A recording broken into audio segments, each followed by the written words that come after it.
Alam niyo ba kung paano talaga kami nagsimula? So, ang GS wala namang very special na pinanggalingan. Galing lang po sa Villa Angelita sa isang apartment na maliit. We are very grateful to each and everyone because without your hard work, without everyone's teamwork, hindi natin mapupuntahan kung saan man tayo ngayon.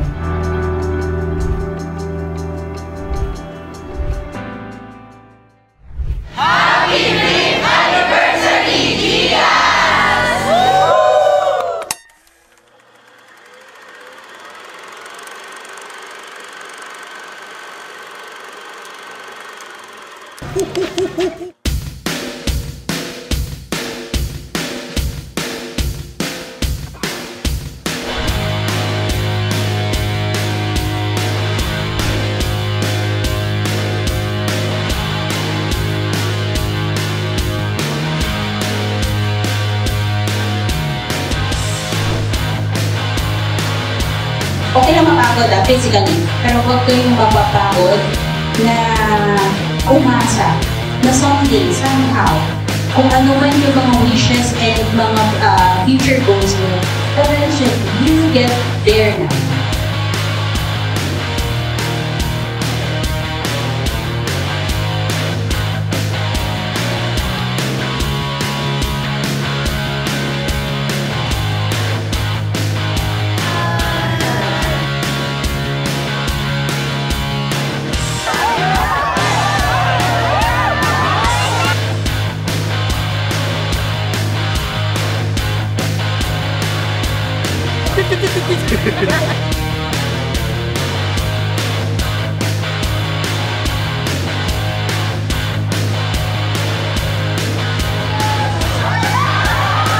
Ang pinaka-goal ng GS is to make GS even bigger and even better para hindi sa customers lang natin, hindi sa kanino man, of course, number one, para sa ating lahat na bububuo ng